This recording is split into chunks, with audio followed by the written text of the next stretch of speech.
ನಮಸ್ಕಾರ ಬುಲೆಟ್ ಬಾಬುಗಳಿಗೆ. ಯಾವನ್ ಬೇಕು ನೀನ್ ನಮಸ್ಕಾರ? ಏನ್ ಬಾಬುಗಳ ಇದು? ಏನ್ ವಿಷಯ? ಅಲ್ರಿ ನನ್ ಜಾಯಮಾನದಲ್ಲಿ ಯಾರು ನನ್ನ ಯಾಮರ್ಸಿರಲ್ಲ. ಅದೇನ್ರಿ ಅದು ಅದೇನೋ ಸ್ವಿಸ್ ಆಂಟಿಕ್ ಅಂತ ಹೇಳ್ಬಿಟ್ಟು 1,000 ರೂಪಾಯಿ ಬೆಲೆ ಬಾಳಲ್ಲ ಈ ವಾಚು. ನನ್ನ ತಲೆ ಕಟ್ಟಿದ್ರಲ್ರಿ 5,000 ರೂಪಾಯಿಗೆ.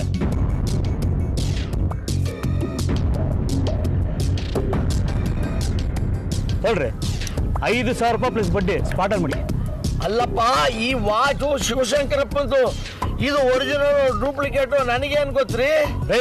ಅವನು ಯಾರು ಶಿವಶಂಕರಪ್ಪ ನನಗೆ ಗೊತ್ತಿಲ್ಲ. ಈ ವಾಚಿಗೆ ಸಾಲ ಕೊಟ್ಟಿದ್ದು ನಾನು. ನಿಮ್ಮ ಮುಖ ನೋಡ್ಕೊಂಡು ಸ್ಪಾಟಲ್ಲಿ ಮಾಡಿ. ನಿಮ್ ದುಡ್ಡು ತಗೊಂಡವನು ಹೊಲ್ ಕಟ್ಟಿಸ್ಕೊಂಬರಕ್ ಹೋಗಿದ್ದಾನೆ. ಅವನು ಹೋಗಿ ವಿಷಯ ಎಲ್ಲ ಹೇಳ್ತೀನಿ ನಾನು. ಹೇಳೋದಷ್ಟೇ ಅಲ್ಲ, ದುಡ್ಡು ಬರಬೇಕು.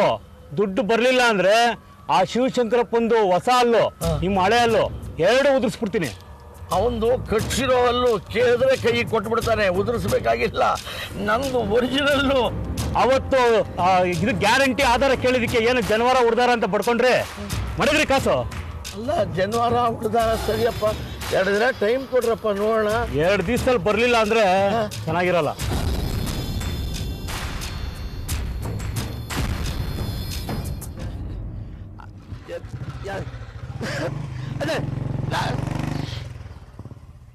ಶನಿವಾರ ಹುಡುದಾರ 2 ಸೇರಿಸಿ ಹಗ್ಗ ಮಾಡಿ ನೇಣ ಹಾಕೊಳ್ಳೋ ಸ್ಥಿತಿ ಬಂದ್ಬಿಡ್ತಲ್ಲಪ್ಪ ನನಗೆ. ಸ್ವಾಮಿ ತಂದೆ,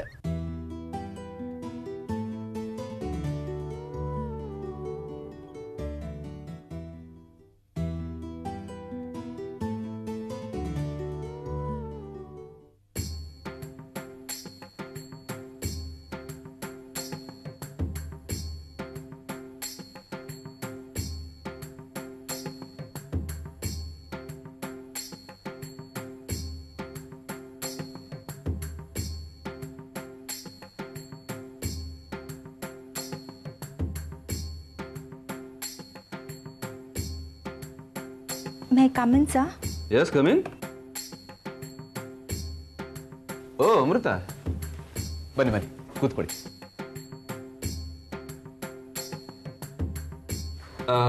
ನೀವು ಹೆಡ್ ಆಫೀಸಿಗೆ ಬಂದು ತುಂಬ ದಿನ ಆಗಿತ್ತಲ್ವಾ? ಹೌದು sir, last year anniversary function ದಿನ ಬಂದಿತ್ತು. ಹೌದಲ್ವಾ? ಓಕೆ, ಫೋನ್ ಮಾಡಿ ತುಂಬ ಇಂಪಾರ್ಟೆಂಟು ಕಾನ್ಫಿಡೆನ್ಷಿಯಲ್ ವಿಷಯ ಇವತ್ತು ನಿಮ್ಮ ಹತ್ರ ಮಾತಾಡಲೇಬೇಕು ಅಂತಂದ್ರಿ. ಇನ್ಫ್ಯಾಕ್ಟ್ ಇವತ್ತು ನಾನು ಬಾಂಬೆಗೆ ಹೋಗಬೇಕಾಗಿತ್ತು, ಫ್ಲೈಟ್ ಟಿಕೆಟ್ ಕ್ಯಾನ್ಸಲ್ ಮಾಡಿದೆ. ನೀವು ತುಂಬ ಇಂಪಾರ್ಟೆಂಟ್ ಮ್ಯಾಟ್ರ್ ಅಂದಿದ್ರಿಂದ. ಹೌದು ಸರ್, ಇದು ಒಂದು ಹೆಣ್ಣಿನ ಮಾನ ಪ್ರಾಣದ ಸಮಸ್ಯೆ. ತಡ ಮಾಡಿದ್ರೆ 2 ಉಳಿಯೋದಿಲ್ಲ ಅಂತ ಅನ್ನಿಸ್ತು. ಅದಕ್ಕೆ ನಿಮ್ಮ ಹತ್ರ ಮಾತಾಡಬೇಕು ಅಂತ ಕೇಳ್ಕೊಂಡೆ. ಏನಂತ ಸೀರಿಯಸ್ ಮ್ಯಾಟ್ರ್? ನಮ್ಮ ಬ್ರಾಂಚಲ್ಲಿ ವಾಸಂತಿ ಅಂತ ಕೆಲಸ ಮಾಡ್ತಿದ್ದಾಳಲ್ಲ ಸರ್, ಅವಳಿಗೆ ನಮ್ಮ branch manager mentally, physically, sexually ಕೂಡ ಹೆರಾಸ್ ಮಾಡ್ತಿದ್ದಾರೆ ಸರ್. ನಮ್ಮ ವಾಸಂತಿಗೆ ತುಂಬ ನೆಸೆಸಿಟಿ ಇದ್ದು 20,000 ರೂಪಾಯಿ ಸಾಲನ ಮ್ಯಾನೇಜರ್ ಹತ್ರ ತೊಗೊಂಡಿದ್ಲಂತೆ. ಆದರೆ ಮ್ಯಾನೇಜರ್ 20,000 ರೂಪಾಯಿ ಸಾಲ ಕೊಡಬೇಕಾದ್ರೆ ಈ ವಿಷಯನ ಯಾರಿಗೂ ತಿಳಿಸ್ಕೊಡ್ದು ಅಂತ ಹೇಳಿ ಕೊಟ್ಟಿದ್ರಂತೆ. ಪಾಪ ಸರ್, ಅವಳ ಗಂಡ ಸ್ಕೂಲ್ ಟೀಚರು, ಬೇರೆ ಹಳ್ಳಿನಲ್ಲಿ ಕೆಲಸ ಮಾಡ್ತಾ ಇರೋದು. ಯಾರೋ ಸಿಟಿಗೆ ಟ್ರಾನ್ಸ್ಫರ್ ಮಾಡಿಸ್ಕೊಡ್ತೀನಿ, 20,000 ರೂಪಾಯಿ ಕೊಡಿ ಅಂತ ಕೇಳಿದ್ರಂತೆ. ಅದನ್ನು ಇವಳು ನಂಬಿ 20,000 ರೂಪಾಯಿ ಸಾಲ ತೊಗೊಂಡು ಅಲ್ಲಿ ಕಳಿಸಿದಾಳೆ. ಅವ್ರು ಮೋಸ ಮಾಡಿ ಅವ್ರ ಗಂಡನಿಗೆ ಟ್ರಾನ್ಸ್ಫರೂ ಸಿಗಲಿಲ್ಲ, ಈ ಕಡೆ 20,000 ರೂಪಾಯಿಯೂ ಹೋಯಿತು. ಇವನು ಆ 20,000 ರೂಪಾಯಿನ ಇಮ್ಮಿಡಿಯೇಟಾಗಿ ಕೊಡಬೇಕು ಅಂತ ಕೇಳಿದ್ನಂತೆ. ಇವಳ ಹತ್ರ ಇಮ್ಮಿಡಿಯೇಟಾಗಿ ಕೊಡೋದಕ್ಕೆ ಇರಲಿಲ್ಲ ಸರ್. ಸ್ವಲ್ಪ ದಿನ ಬಿಟ್ಟು ಕೊಡ್ತೀನಿ ಅಂತ ಹೇಳಿದ್ರೆ ಅವನು ಕೇಳಲಿಲ್ಲ. ತುಂಬ ಟಾರ್ಚರ್ ಮಾಡ್ತಿದ್ನಂತೆ. ಅಲ್ಟಿಮೇಟ್ಲಿ ಅವನು ನಮ್ಮ ವಾಸಂತಿಗೆ ಯಾರೋ ಒಬ್ಬ ಬಿಸ್ನೆಸ್ ಪರ್ಸನ್ ಇದ್ದಾನೆ, ಅವನ ಹತ್ರ ನೀನು ಅಡ್ಜಸ್ಟ್ ಆದರೆ ಅವ್ನು ನನ್ನ ಸಾಲನೂ ತೀರಿಸ್ತಾನೆ, ನಿನಗೂ ಜಾಸ್ತಿ ಅಮೌಂಟ್ ಕೊಡ್ತಾನೆ ಅಂತ ಹೇಳಿದ್ನಂತೆ. ಪಾಪ sir, she is a homely girl.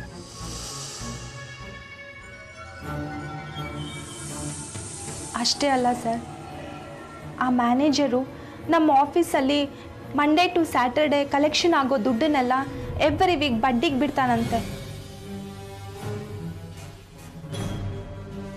ಅದು ಯಾರೋ ಬಿಸ್ನೆಸ್ ಪರ್ಸನ್ಸಿಗೆ. ಈ ಥರ ಎಲ್ಲ ಮಾಡಿದ್ರೆ ಹೇಗೆ ಸರ್?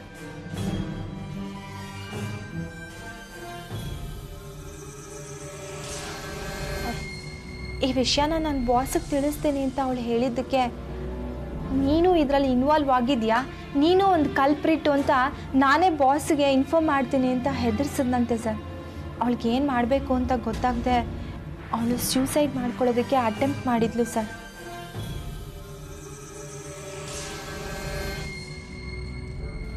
ಹೌದು ಸರ್. ಆ ಮ್ಯಾನೇಜರ್ ಕೊಡೋ ಹಿಂಸೆ ತಡೆಯೋಕ್ಕಾಗ್ತಾ ಇಲ್ಲ. ನೀವೇ ಹೇಗಾದರೂ ಮಾಡಿ ಈ ಪ್ರಾಬ್ಲಮ್ನ ಸಾಲ್ವ್ ಮಾಡಬೇಕು. ಓ ಮೈ ಗಾಡ್, ಆ ಮ್ಯಾನೇಜರ್ ಇಷ್ಟೊಂದು ನೀಚ. ಅವನು ಇಂಥದ್ದೊಂದು ಒಂದು ಚಿಕ್ಕ ಇನ್ಫಾರ್ಮೇಶನ್ ಕೂಡ ನನಗೆ ಸಿಗಲಿಲ್ಲ. ಇನ್ಫ್ಯಾಕ್ಟ್ ನಾನು ಅಲ್ಲೇ ಕೆಲಸ ಮಾಡ್ತಾ ಇದ್ರು ನನಗೆ ಅವನು ಇಂಥವನು ಅಂತ ಗೊತ್ತಿಲ್ಲ ಸರ್. ವಾಸಂತಿ ಹೇಳಿದ ಮೇಲೆ ನನಗೂ ಗೊತ್ತಾಗಿತ್ತು. ಸರಿ, ಈಗ ನಾನೇನ್ ಮಾಡಬೇಕು ಅಂತ ಇದರಲ್ಲಿ ಒಂದು ಸೂಕ್ಷ್ಮ ಇದೆ. ಈ ವಿಚಾರ ಪಬ್ಲಿಕ್ ಆಗಿ ಜನರಿಗೆ ನಮ್ಮ ಕಂಪನಿ ಮೇಲೆ ನಂಬಿಕೆ ಹೋಗಬಾರದು. ಯಾಕೆ ಅಂದರೆ ಜನರ ನಂಬಿಕೆ, ಅವರ ಠೇವಣಿಗಳಿಂದನೇ ಇವತ್ತು ನಮ್ಮ ಕಂಪನಿ ನಡೀತಾ ಇರೋದು. ಇವತ್ತು ನಮ್ಮ ಕಂಪನಿ. ಹೌದು ಸರ್. ಸರ್ ಪ್ಲೀಸ್, ಇದರಿಂದ ನಮ್ಮ ಕಂಪನಿಗೂ ಅನ್ಯಾಯ ಆಗಬಾರ್ದು, ವಾಸಂತಿಗೂ ಅನ್ಯಾಯ ಆಗಬಾರ್ದು sir. Please.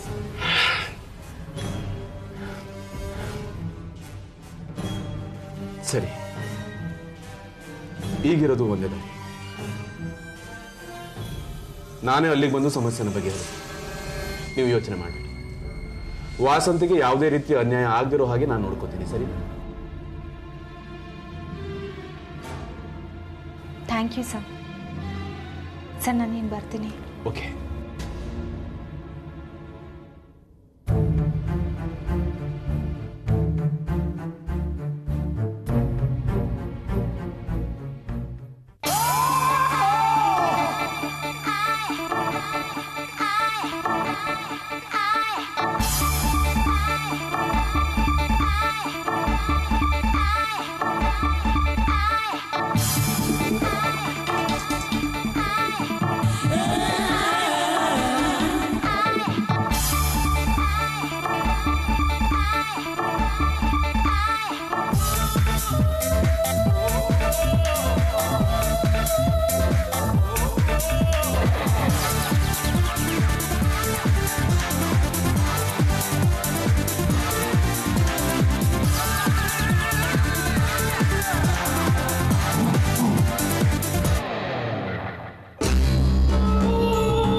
ಸಾರಿಯಾ?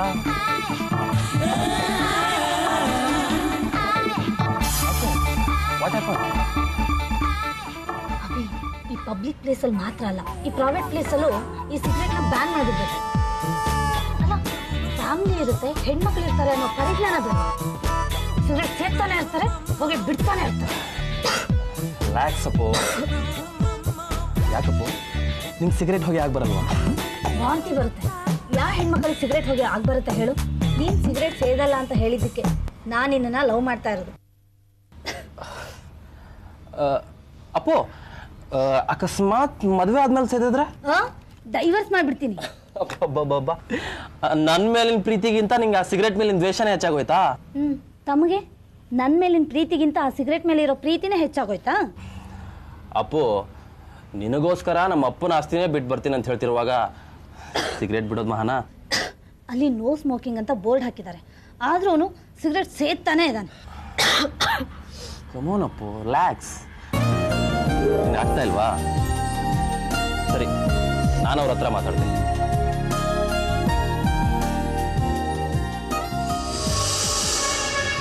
Hello brother, please ಸ್ವಲ್ಪ ಸಿಗರೇಟ್ ಆಫ್ ಮಾಡ್ತೀರಾ?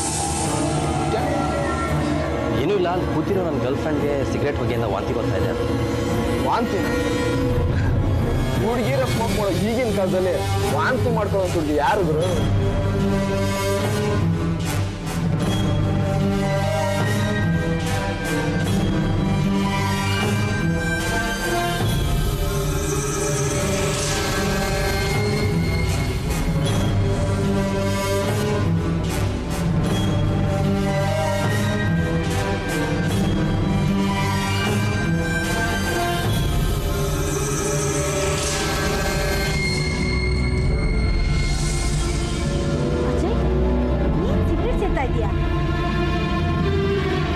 ಹೌದು, ನಾನು ಸಿಗರೇಟ್ ಸೇರ್ತಾ ಇರೋದು.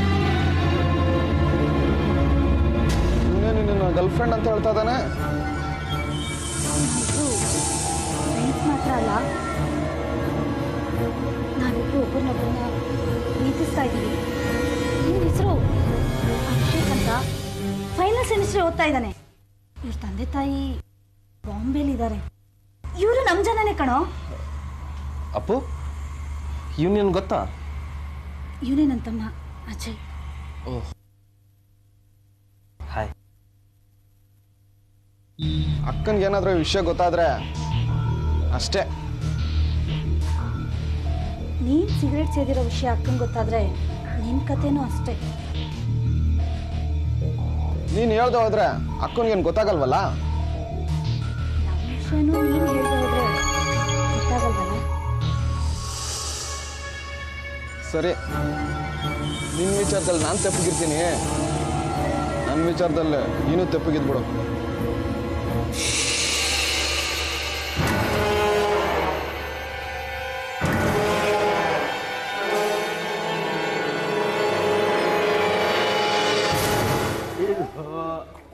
ತಾತ ಬಿಡ್ಸ್ಕೊಡಿ, ಒಂದು ಬಿಡ್ಸ್ಕೊಡಿ ಹೋಗ್ಲಿ. ಇದು ತಿನ್ನು ತಿನ್ನು ತಿನ್ನು. ತಾತ ಬೇಡವಂತೀರಿ?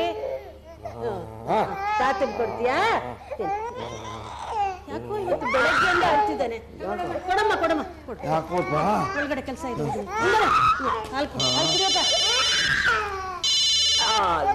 ಹಲೋ, ನಾನು ಅವ್ರ ತಂಗಿ ಮಾತಾಡೋದು.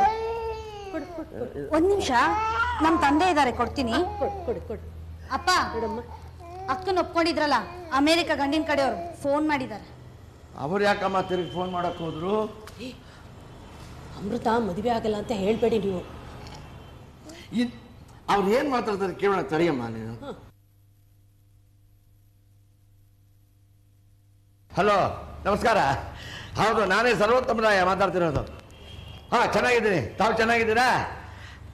ಅದು ನನ್ನ ಮಗಳಿಗೆ ಆಫೀಸ್ನಲ್ಲಿ ಬಹಳ ಕೆಲಸ, ಅವಳ ಹತ್ರ ಈ ವಿಚಾರ ಮಾತಾಡೋಕ್ಕಾಗಿತ್ತಿಲ್ಲ. ನೆನ್ನೆ ಮಾತಾಡಿದ್ವಿ. ಅದೇನಂದರೆ ಅವಳಿಗೆ ಪ್ರೊಫೆಷನಲ್ ಆಗಿ ಏನೋ ಸಾಧನೆ ಮಾಡಬೇಕು, ಅಚೀವ್ ಮಾಡಬೇಕು ಅಂತ ಆಸೆ. ಅದಕ್ಕೋಸ್ಕರ ಅವಳು ಅಳಿಸ್ಬೇಡ ಕಡೆ ಕೇಳಲ್ಲ. ಹಾಂ, ಅಚೀವ್ ಮಾಡಬೇಕು ಅಂತ ಆಸೆ. ಅದಕ್ಕೆ ಇನ್ನು ಕೆಲವು ದಿವಸ ಅವಳು ಮದುವೆ ಆಗಲ್ಲ ಅಂತ ಹೇಳ್ತಾ ಇದ್ದಾಳೆ. ಇಲ್ಲ, ಅದು ಬಿಟ್ಟರೆ ನಿಮ್ಮ ಸಂಬಂಧ ಬೇಡ ಅನ್ನೋಕ್ಕೆ ಬೇರೆ ಯಾವ ಕಾರಣವೂ ಇಲ್ಲ ಅಂತ ಇಟ್ಕೊಳ್ಳಿ. ನಿಮ್ಮ ಬಾಂಧವ್ಯ ನಮ್ಗೆ ಒಪ್ಪಿಗೆ ಆಗಿತ್ತು. ಆದರೆ ಏನು ಮಾಡ್ತೀವಿ, ಋಣಾನುಬಂಧ ಇರಬೇಕಲ್ಲ. ಯಾರ್ಯಾರ ಏನೇನು ಬರ್ತಿದ್ಯೋ. ಹಾಂ, ನಿಮ್ಮ ಹುಡುಗನಿಗೂ ದೇವ್ರು ಒಳ್ಳೇದು ಮಾಡಲಿ, ನಮ್ಮ ಹುಡುಗಿಗೂ ಒಳ್ಳೇದು ಮಾಡಲಿ. ಹಾಂ, ಫೋನ್ ಇಡ್ಲಾ? Thank you. ಇದೇನ್ರಿ ಇದು? ಸಂಬಂಧ ಬೇಡ ಅನ್ನೋ ರೀತಿನೇ ಮಾತಾಡ್ಬಿಟ್ರಲ್ಲ. ಅವಳೇ ಕಣ ಕಟ್ಟಿದ್ವ, ನನಗೆ ಬೇಡ ಮದುವೆ ಅಂತ ಹೇಳ್ತಾರೆ. ಇವಾಗ ಮದುವೆ ಮಾತಿಗೆ ಬನ್ನಿ ಅಂತ ಅವ್ರನ್ನ ಕರೆಯೋಕ್ಕಾಗುತ್ತೇನೆ ನಾನು? ಸರಿ ಹೋಯ್ತು, ತೂಗುಡಿಸ್ತಾ ಇರೋರ್ಗೆ ಹಾಸಿಗೆ ಹಾಸ್ಕೊಟ್ಟಾಗಾಯ್ತು. ನೀನೇ ಮಾತಾಡ್ಬೇಕಾಗಿತ್ತು ಅಂತ ಅವಳು.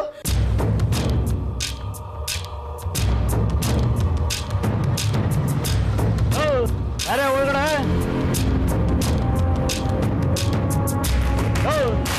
ಅರೆ ಒಳಗಡೆ, ಅರೆ ಆಚೆ. ಮನೆ ಹತ್ರ ಬಂದ ಇದೆಯಲ್ಲ ಮನೇಲಿ, ಅರೆ ಆಚೆ.